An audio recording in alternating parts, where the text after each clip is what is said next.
Hello students, आज के lecture में हम बात करेंगे functions, importance and limitations of statistic की। ओके, तो हम आज के लेक्चर में देखेंगे कि जो सांख्यिकी होती है, जो हमारा ये स्टैटिस्टिक है, इसके फंक्शन क्या क्या होते हैं, वो किस तरीके से काम करते हैं, उसकी इम्पोर्टेंस क्या क्या है, कौन कौन से फील्ड ऐसे हैं जहाँ इसकी इम्पोर्टेंस है, और इन सब के काम करने के बावजूद, इम्पोर्टेंस होने के बावजूद कौन सी ऐसी चीज़ें हैं जिनसे हमको प्रिकॉशन रखना है और वो उसकी लिमिटेशंस होगी। ओके, तो हम देखते हैं कि जो हमने प्रीवियस लेक्चर जो देखे थे उसके अंदर हमने इकोनॉमिक्स जो है उसकी इम्पोर्टेंस देखी, सांख्यिकी हमने देखा कि सांख्यिकी किस तरीके से, इकोनॉमिक्स में सांख्यिकी का इम्पोर्टेंट रोल होता है, हमने उसके फंक्शंस वगैरह देखे और हमने ये देखा कि अब हम इसके अंदर फिर ये देखेंगे कि जो कोई भी एरिया होता है उसके अंदर जो स्टैटिस्टिक जो मेथड्स होते हैं, है ना, उनको जो यूज़ किया जाता है और उनके थ्रू क्या होता है, जो डेटा कलेक्शन किया जाता है, जो क्या किए जाते हैं, जो डेटा कलेक्ट किए जाते हैं। ठीक है, ये जो डेटा कलेक्ट किए जाते हैं, इन डेटा को किस तरीके से क्या किया जाता है, एनालाइज किया जाता है। तो अब जो कोई भी एरिया होता है उसमें जो स्टैटिकल मेथड जो यूज़ किए जाते हैं उनको कलेक्ट करके और उनको जो एनालाइज किया जाता है और उनसे जो कंक्लूजन निकाले जाते हैं, वो जो पर्सन होता है वो स्टैटिस्टिशियन कहलाता है। ठीक है, और ये जो ये पर्सन होता है ये क्या करता है, इसका जो एरिया होता है वो बहुत बड़ा होता है। जो एरिया ये यूज़ करता है, स्टैटिस्टिशियन जो एरिया यूज़ करते हैं वो क्या होता है, वो बहुत बड़ा होता है। ठीक है, वो लार्ज एरिया यूज़ करते हैं और उसमें वो क्या करते हैं, अपना विश्लेषण करते हैं। ठीक है, फिर अब हम बात करते हैं कि इसके जो फंक्शंस है, ठीक है, कि इसके फंक्शंस क्या क्या होते हैं।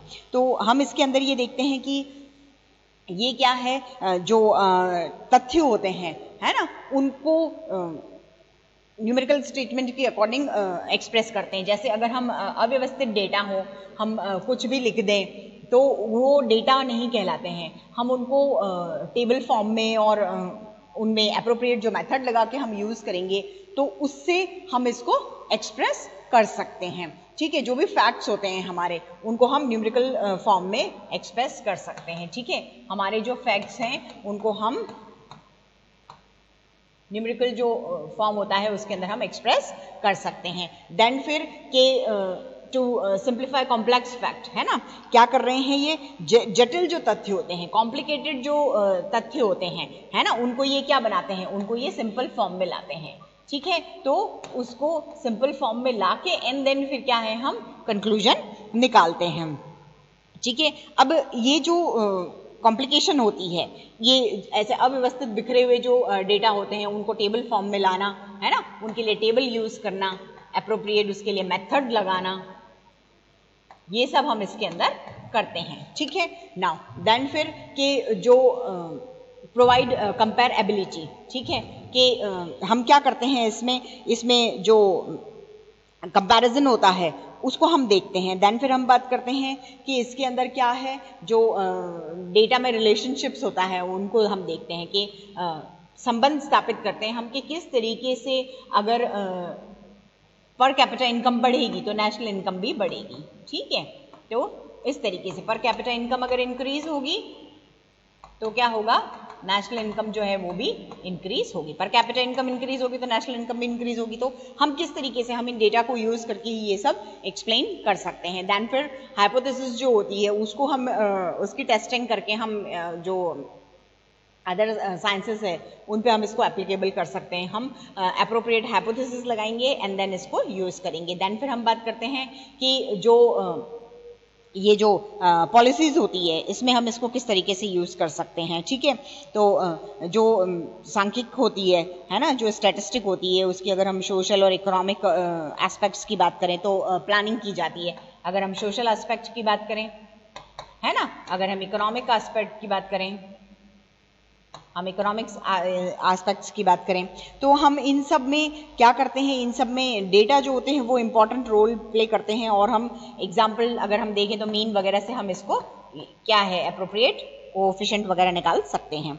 ठीक है, फिर अगर हम नीति निर्धारण की बात कर रहे हैं तो हम ये देखते हैं कि जो इंडियन गवर्नमेंट है वो जो बैंक जो थे उनका नेशनलाइजेशन जो किया गया था उसमें कौन सी पॉलिसी लगाई गई थी। जब बैंक का नेशनलाइज किया गया बैंक को, है ना, तो जब बैंक को नेशनलाइज किया गया था तो कौन सी पॉलिसी लगाई थी, किस तरीके से डेटा वगैरह कलेक्ट हुए थे, वो सब, है ना। फिर हम यहाँ देखते हैं कि जो प्रॉब्लम होती है उनको किस तरीके से हमको सॉल्व करना है, ठीक है। फिर हम ये बात करते हैं कि किस तरीके से हम जो डेटा है उनका डिडक्शन कर सकते हैं, ठीक है। हम उनको बहुत अच्छे से एक्सप्लेन भी कर सकते हैं, विस्तार भी कर सकते हैं, हम उनका अनुमान भी लगा सकते हैं। तो ये सारे जो फंक्शंस हैं उनको हम देखते हैं कि स्टैटिस्टिक क्या है, उसके अंदर जो मेथड यूज़ किए जाते हैं उनमें खाली जो डेटा होते हैं उन्हीं को एनालाइज नहीं किया जाता है। खाली जो ओनली जो डेटा होते हैं सिर्फ उन्हीं को क्या है, उन्हीं को एनालाइज नहीं किया जाता है, बल्कि उसके साथ साथ दूसरे फैक्ट्स जो होते हैं उनको भी देखा जाता है। और चाहे हम सब्जेक्ट्स दूसरे हैं, इन्वेस्टिगेटर जो होता है वो उससे रिलेटेड जो सब्जेक्ट्स होते हैं उनको भी देखता है, मीन्स इकोनॉमिक्स, उसके साथ साथ मैनेजमेंट, उसके साथ साथ सोशल एस्पेक्ट, इन सबको देखता है और उनका नॉलेज गेन करता है, ठीक है। अगर हम किसी इसमें एग्जाम्पल अगर हम देखें कि कोई ऐसा इंडस्ट्री है जिसमें कुछ मजदूर काम कर रहे हैं तो हम उनका सोशल इकोनॉमिक सब लेवल देखेंगे। हम क्या देखेंगे, हम उनका सोशल लेवल देखेंगे, मीन्स उनका लिविंग स्टैंडर्ड वगैरह देखेंगे, हम उनका इकोनॉमिक लेवल जो होता है ना, वो सब देख के हम इसको क्लियर कर सकते हैं। देन फिर अब हम ये बात करते हैं कि जो इनकी सत्यता होती है उसकी जांच करने की बात हम कर रहे हैं। तो हम इसके अंदर एप्रोप्रिएट जो इंडक्टिव या डिडक्टिव मेथड होता है उसको यूज़ करेंगे और उससे हमें ना पुराने जो लॉज होते हैं उनको एनालाइज करते हैं, ठीक है। देन फिर हम ये बात करते हैं कि जो स्टैटिस्टिक्स है उसकी हेल्प से हम कोई भी इंसिडेंट जो होता है उसका एक्सप्लेनेशन फॉर्म में क्या कर सकते हैं, हम उसको स्टडी कर सकते हैं। तो उससे ये इफेक्टिव भी बनाए जा सकते हैं और एकदम क्लियर हो जाते हैं। ओके, नाउ अब हम बात करते हैं कि ये जो स्टैटिस्टिशियन होते हैं, है ना, जो ये सांख्यिक होते हैं, उनके क्या काम होते हैं। तो सबसे पहला उनका काम क्या होता है कि वो डेटा कलेक्शन करते हैं। क्या करते हैं, वो डेटा कलेक्शन करते हैं। तो इस डेटा कलेक्शन करने में हम देखते हैं कि ये सबसे पहले क्या है कि वो पर्सन क्या करेगा, वो एक प्लान तैयार करेगा, ठीक है। वो सबसे पहले क्या करता है, प्लान तैयार करता है, ठीक है। फिर उसके बाद में वो उसके जो ऑब्जेक्टिव्स होते हैं, ये प्लान तैयार करने के बाद में उसके जो मेन ऑब्जेक्टिव होते हैं उनको वो कौन से अप्रोप्रिएट मेथड लगा के उनको कंप्लीट करेगा। उसने कुछ मेथड देख लिए हैं और उन मेथड को वो उसके जो ऑब्जेक्टिव्स है उनके अकॉर्डिंग वो प्रिपेयर करता है। फिर वो जो मेथड लगाएगा, एप्रोप्रिएट मेथड लगाएगा, उसके बाद में वो क्या है, या तो वो प्राइमरी डेटा कलेक्ट करेगा, उसको रिक्वायरमेंट प्राइमरी डेटा की है तो, या फिर वो जो सेकेंडरी डेटा होते हैं उनको कलेक्ट करेगा अगर उनकी रिक्वायरमेंट है तो वो अपनी उसके जो ऑब्जेक्टिव्स हैं उनके अकॉर्डिंग वो प्राइमरी और सेकेंडरी डेटा, अगर उसकी रिक्वायरमेंट है, उसकी नीड अगर है तो वो उस अकॉर्डिंग अपने नीड के अकॉर्डिंग, रिक्वायरमेंट के अकॉर्डिंग काम करता है। देन फिर हम बात करते हैं एनालिसिस ऑफ डेटा की, ठीक है। तो हम उसके अंदर ये देखते हैं कि जो ये विश्लेषण होता है इसमें जो स्टैटिस्टिशियन होता है वो क्या करता है, वो बहुत सारे प्रोसेस करता है ना, बहुत सारे प्रोसेस जो होते हैं उन प्रोसेस से वो निकलता है। मीन्स वो पहले क्या करेगा, पहले वो डेटा कलेक्ट करता है, ठीक है। पहले वो क्या करता है, डेटा कलेक्शन जो होता है उसका काम करता है।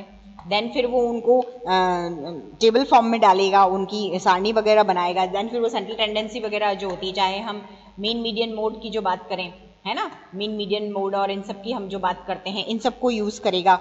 वो स्क्यूनेस, डिस्पर्शन, है ना, कोरिलेशन, इन सबको यूज करके, इनमें से अप्रोप्रिएट जो मेथड होते हैं उनको वो यूज करके और क्या करेगा, एनालाइज करेगा, ठीक है। फिर हम अगर अब बात करते हैं, हम वो ये इस तरीके से एनालिसिस हो जाता है। देन फिर हम बात करते हैं कि वो इंटरप्रिटेशन कैसे करेगा, कि वो किस तरीके से रिजल्ट निकालेगा। तो जो डेटा कलेक्शन करता है उसको वो एनालाइज करेगा। क्या करता है, जो डेटा कलेक्ट उसने किए हैं उनको वो क्या करता है, उनको वो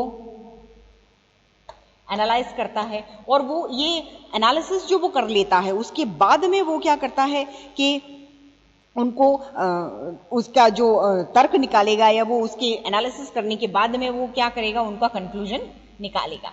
अब ये उसका जो प्रोसेस होता है ये बहुत लंबा प्रोसेस होता है, और उसको वो बहुत एफिशिएंट वे में करेगा तो उसको बिल्कुल प्योरिटी से रिजल्ट मिलेंगे। अब ये जो स्टैटिस्टिशियन होता है उसकी मेन रोल उसका ये है, उसकी ड्यूटी है कि वो डेटा कलेक्शन करेगा, फिर उससे उनसे संबंधित जो गणनाएं हैं उनसे वो बहुत आगे की सोचेगा।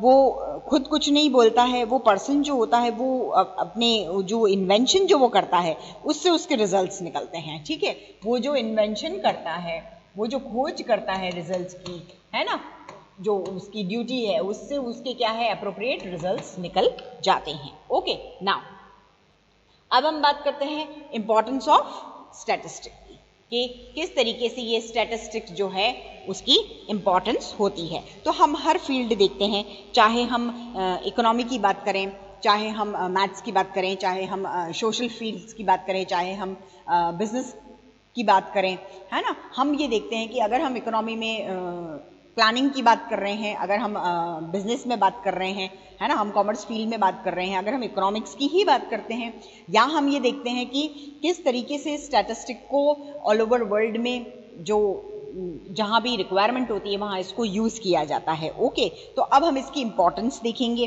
तो हर जगह हम ये देखते हैं कि इसकी इंपॉर्टेंस हमको देखने को मिलती है। पुराना जो टाइम था उसके अंदर भी जो पॉलिटिकल अर्थमेटिक थी उस ये कहा जाता था, स्टैटिस्टिक को क्या कहा जाता था, तो पुराने टाइम में उसको पॉलिटिकल अर्थमेटिक जो होता है वो कहा जाता था। ठीक है, उसको पहले पॉलिटिकल अर्थमेटिक कहते थे। अब क्या है कि इसकी जो यूटिलिटी है वो स्टेट के अकॉर्डिंग, सेंट्रल के अकॉर्डिंग जैसे उसकी यूटिलिटी होती है उस अकॉर्डिंग उसको यूज किया जाता है। तो सबसे पहले हम देखते हैं इसका एडमिनिस्ट्रेशन में क्या इंपॉर्टेंस होती है। तो जो शासन प्रबंध होता है उसको ठीक तरीके से चलाने के के लिए स्टैटिस्टिक्स जो है उसको यूज किया जाता है, और पुराने टाइम से, है ना, एंशिएंट टाइम से इसको यूज किया जा रहा है और आज भी इसको यूज कर रहे हैं। तो ये जो डेटा की यूटिलिटी होती है इससे वो बहुत ज्यादा बढ़ जाती है। इससे इसका इंपॉर्टेंस क्यों है, क्योंकि इससे जो डेटा की यूटिलिटी है, ये जो डेटा की यूटिलिटी होती है ना, वो इससे बढ़ जाती है। देन फिर अब हम ये बात कर रहे हैं कि डेटा की यूटिलिटी बढ़ जाती है, तब क्या होता है कि ये जो डेटा की यूटिलिटी बढ़ गई है, अब ये जो डेटा की यूटिलिटी बढ़ गई है, अब हम क्या करेंगे इससे, अब हम इससे उनको यूज करते हैं कहाँ, पॉलिटिक्स जो है, सुरक्षा राज्य जो होती है वहाँ यूज़ करते हैं। हम ये देखते हैं कि जो राज्य सरकार है उसमें समंक किस तरीके से उपयोगी होते हैं, तो हम इस तरीके से उसको यूज़ करते हैं। देन फिर हम ये देखते हैं कि अब जो प्रशासन की बात हम कर रहे हैं, या जो नीति निर्धारण है, शासन वर्ग है, उसमें ये किस तरीके से इंपॉर्टेंट रोल प्ले करता है। देन फिर अब हम बात करते हैं इकोनॉमिक प्लानिंग की। ओके, तो अब हम इकोनॉमिक प्लानिंग की अगर बात कर रहे हैं तो यहाँ क्या है, ये जो इकोनॉमिक प्लानिंग की हम बात कर रहे हैं, इकोनॉमिक प्लानिंग की हम बात करते हैं, तो ये जो इकोनॉमिक प्लानिंग जो हम देख रहे हैं, ओके, तो इकोनॉमिक प्लानिंग में क्या है, यहाँ हम क्या करते हैं इकोनॉमिक प्लानिंग में कि हम इकोनॉमिक प्लानिंग की बात करते हैं। ओके, अब हम बात करते हैं इकोनॉमिक प्लानिंग की। ओके, तो अब हम इसके अंदर ये देखेंगे कि किस तरीके से ये इकोनॉमिक प्लानिंग जो है इसका हम यूज़ करेंगे, और इकोनॉमिक प्लानिंग में आर्थिक नियोजन जो होता है उसमें इसकी क्या इंपॉर्टेंस है वो हम देखेंगे। हम ये देखते हैं कि ये जो लगभग जो भी वर्ल्ड में जितने भी देश हैं वो इकोनॉमिक प्लानिंग को अपना रहे हैं, है ना, वो इकोनॉमिक प्लानिंग को यूज़ करते हैं, और इस इकोनॉमिक प्लानिंग को यूज़ करने के बाद में वो क्या है, अपनी इकोनॉमी जो होती है उसको डेवलप करने का, उसको प्रोग्रेस करने का प्लान बनाते हैं। तो ये जो हर कंट्री की जो प्रोग्रेस होती है वो उसी के ऊपर डिपेंड करती है। अब जितने भी नियोजन जो बनाए जाते हैं आजकल वो क्या है, वो बिल्कुल सिस्टमेटिक एक प्रोसेस होता है ना, एक बिल्कुल सिस्टमेटिक प्रोसेस से वो बनाए जाते हैं। अब ये जो सिस्टमेटिक प्रोसेस होता है, ये जो प्रोसेस है, ये प्रोसेस ही इसको इकोनॉमिक प्लानिंग जो होती है उसको सक्सेसफुल बनाता है। तो हमको क्या करना है, हमको नियोजन जो होता है, प्लानिंग जो होती है वो बिल्कुल सिस्टमेटिक रूप से करनी है, और जो डेटा होते हैं उनके बिना हम इसको इमेजिन नहीं कर सकते हैं। विदाउट डेटा हम इनको इमेजिन नहीं कर सकते हैं, है ना। अगर हम जो डेटा होते हैं, है ना, तो जो विदाउट डेटा हम इनको इमेजिन नहीं कर सकते हैं, हम प्लानिंग का काम विदाउट डेटा नहीं कर सकते हैं। देन फिर हम बात करते हैं बिजनेस एंड कॉमर्स की, ठीक है। तो हम उसमें देखते हैं कि कोई भी फील्ड हो, तो बिजनेस की बात करें अगर हम कॉमर्स की बात करें, तो उनमें सब में क्या है, उनमें सब में हमको स्टैटिस्टिक्स जो है इसकी इंपॉर्टेंस देखने को मिलती है। क्यों? क्योंकि किस तरीके से मार्केट अप डाउन होता है ना, मार्केट का अप डाउन जो होना होता है, किस तरीके से मार्केट अप डाउन होता है, किस तरीके से जो शेयर मार्केट है वो काम करता है ना। हम कॉमर्स की बात करें तो बिजनेस ट्रेड वगैरह की अगर हम बात करते हैं तो किस तरीके से वो ट्रेड वगैरह जो है वो अब काम करते हैं, उन सबको स्टैटिस्टिक्स जो है, जो डेटा है उसकी इंपॉर्टेंस होती है और उनको हम इसके अंदर यूज करते हैं। फिर हम देखते हैं कि इनकी जो ये जो सक्सेसफुल होते हैं वो भी उसी बेस पे होते हैं। अगर हम व्यापारियों की बात करें या जो वो जो यूज़ करते हैं, समंग जो बिजनेसमैन होते हैं वो जो डेटा यूज़ करते हैं, है ना, जो वो डिमांड करते हैं, वो जो व्यापार चक्र होता है या जो क्रय विक्रय जो किया जाता है, विज्ञापन नीतियां जो अपनाई जाती है, उनके ऊपर ये डिपेंड करता है। अब अगर हम डिमांड का पूर्वानुमान लगाते हैं तो या हम जो व्यापार चक्र है उसको देखते हैं, है ना, या जो हमारे ट्रेंड है या जो रीति रिवाज है, परचेजिंग पावर है, उन सब का हमको इसके अंदर ध्यान रखना होता है। देन फिर अब हम बात करते हैं कि जो अगर बिजनेसमैन होते हैं तो वो जो रिलेटेड डेटा होते हैं, उन डेटा के बेस पे ही वो ये काम करते हैं। वो क्या करते हैं कि ये जो डेटाबेस होता है, इस डेटाबेस के ऊपर ही वो सब कुछ काम करते हैं। अब हम यहाँ देखते हैं कि व्यापारी जो होते हैं उनके लिए समंकों पे आधारित जो अनुमान लगाना होता है वो बहुत ज़्यादा ज़रूरी होता है। तो एक हम ये कहेंगे कि सक्सेसफुल जो बिजनेसमैन होगा वो जो प्रिडिक्शन करेगा या जो वो अनुमान लगाएगा तो वो किस बेस पे, ये जो डेटा होते हैं इन्हीं के बेस पे वो बिजनेस और इसके क्लास में अनुमान लगा सकता है।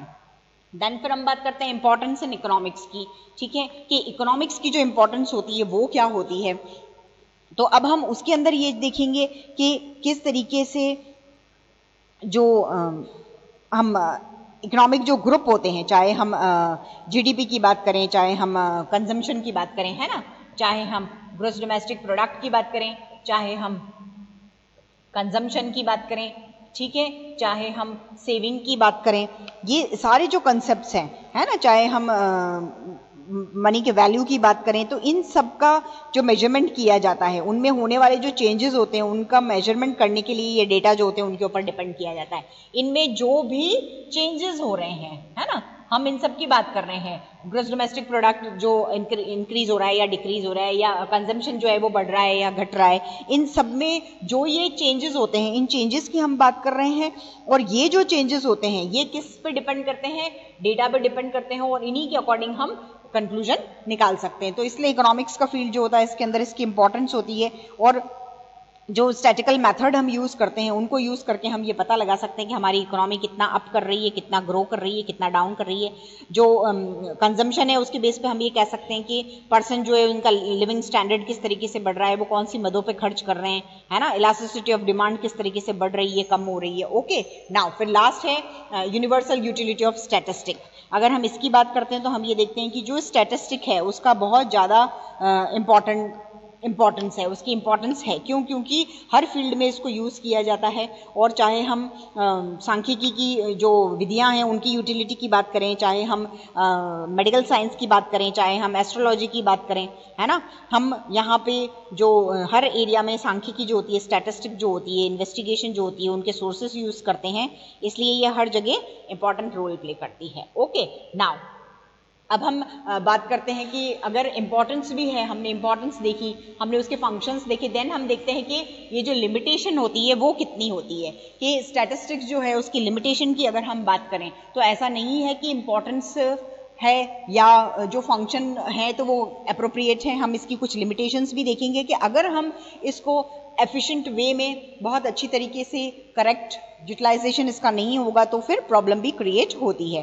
तो इसकी कुछ लिमिटेशंस हैं, उनके बारे में भी हम डिस्कस कर लेते हैं कि जो सांख्यिकी है उसमें जो संख्यात्मक तथ्य होते हैं उनका अध्ययन किया जाता है, गुणात्मक तथ्यों को इसके अंदर नहीं लिया जाता है ना। इसके अंदर क्या है, सिर्फ जो न्यूमेरिकल फैक्ट्स होते हैं उनको यूज करते हैं। मींस क्या किया जाता है इनके अंदर कि हम हाइट, वेट, है ना, लेबर, इन सब की जो एज की अगर हम बात करें, है ना, या हम वेजेस की बात करें, है ना, लेबर को जो वेजेस दी जाती है उसकी बात करें, तो इन सबको मेजर किया जाता है।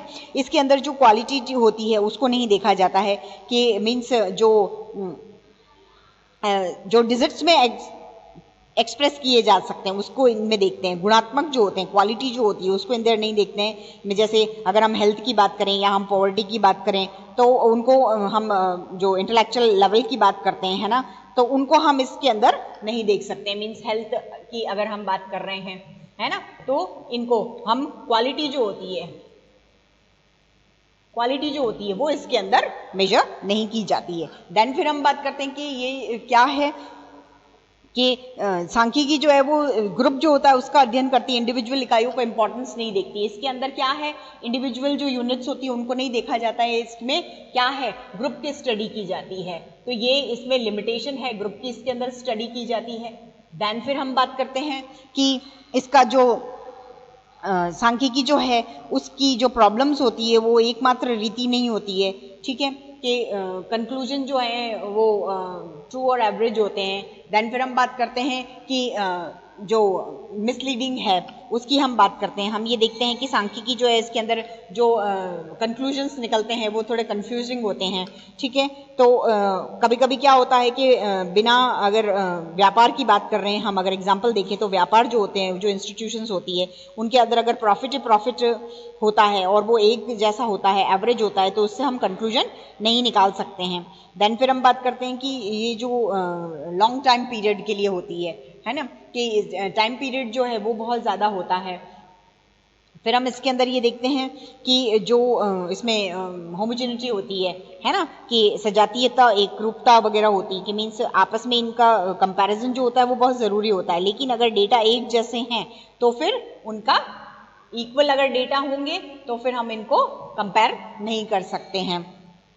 फिर हम ये देखते हैं कि ये जो डेटा होते हैं इनका कंक्लूजन जो होता है वो क्या होता है, वो हमेशा कैसा होता है, इसके अंदर क्या है, जो मेथड यूज़ किए जाते हैं वो भी क्या है, स्टैटिकल मेथड जो होते हैं वो भी क्या है, सिर्फ स्टडी के लिए ही यूज़ किए जाते हैं, उनको अप्लाई दूसरी जगह पे नहीं किया जा सकता है। देन फिर हम बात करते हैं कि जो ये कंक्लूजन्स जो निकलते हैं वो अगर पर्सन ट्रेंड नहीं है ना, वो एक्सपीरियंस्ड नहीं है, तो क्या होंगे, जो कंक्लूजन निकलेंगे वो भी इसके गलत और भ्रामक निकल सकते हैं। ओके, तो हमने ये देखा कि किस तरीके से संख्यात्मक तथ्य जो होते हैं उनका अध्ययन इसके अंदर होता है, क्वालिटेटिव जो डेटा होते हैं उनको यूज़ नहीं किया जाता है। हमने देखा कि ये ग्रुप का स्टडी करता है, इंडिविजुअल जो स्टडी है वो इसके अंदर नहीं की जाती है। देन फिर जो सांख्यिकी रीति होती है उनकी समस्या होती है, और फिर हम देखते हैं कि जो कंक्लूजन होते हैं वो भ्रमात्मक निकलते हैं, और सांख्यिकी जो नियम होते हैं वो दीर्घकाल जो होता है, लॉन्ग टर्म पीरियड जो होता है उसके लिए अप्रोप्रिएट होते हैं। फिर इसमें होमोजीनियस जो क्वालिफिकेशन होती है ना, वो क्वालिटी होती है। तो इसमें क्या होना चाहिए, एकरूपता और सजातीयता होनी चाहिए। और फिर हम ये देखते हैं कि जो इसका यूज़ किया जाता है वो एक्सपर्ट्स जो होते हैं अगर वो करेंगे तो इसमें अप्रोप्रिएट रिजल्ट हमको निकल जाएंगे। अगर गलत निष्कर्ष निकलते हैं तो उसका रिजल्ट भी गलत ही निकलता है ना। मीन्स परिसीमा का अगर ध्यान रखेंगे तो जो निष्कर्ष परिसीमा का अगर हम जाने, लिमिटेशंस जो होती है ना, लिमिटेशंस जो होती है अगर हम उसका ध्यान नहीं रखेंगे तो कंक्लूजन जो होंगे वो क्या होंगे, गलत निकलेंगे। कंक्लूजन्स जो होते हैं वो भी रॉन्ग प्रूव हो जाते हैं। ओके, तो आज के लेक्चर के लिए इतना काफ़ी है। नेक्स्ट लेक्चर में हम स्टैटिस्टिक्स का ही अदर कंसेप्ट देखेंगे। Okay, thank you.